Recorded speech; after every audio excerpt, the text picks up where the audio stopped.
money doesn't actually go in and out of stocks. This is a huge misconception that people have, whether they're talking about gold or Bitcoin or stocks or real estate.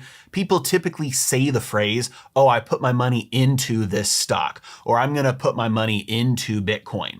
That's not how this works. You're taking your dollars and you are giving them to somebody else in exchange for something that they're giving you, like a stock or Bitcoin or gold or real estate. But those dollars are moving from your hands into somebody else's hands. They're not going into the asset, which means that those dollars survive.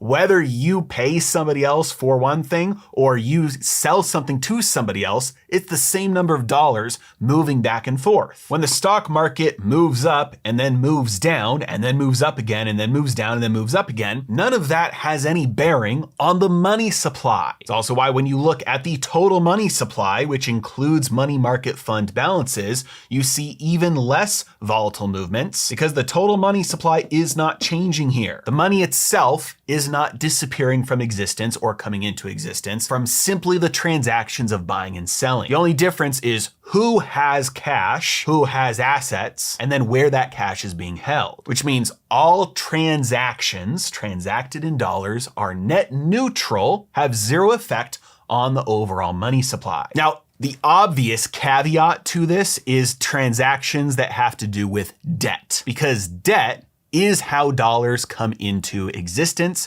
and debt getting paid off is how dollars leave existence. This is why money printing in the United States is very different than money printing in like Venezuela or Zimbabwe or the Weimar Republic in Germany. They're actually printing physical dollars, paper money. When new paper money is printed, there is no liability offsetting that purchasing power entering the system. But with dollars, when a new dollar is created, it's done so through debt, which means every time a new dollar is added to the total supply, a future dollar of demand is also added because debt has to get paid off. And on top of that, because all debt carries interest, there is always more demand for dollars in the future than total dollars exist today. No matter how high the money supply climbs, because it's doing so through dollars being lent into existence, there's always more future demand for more dollars, even when money printing is happening.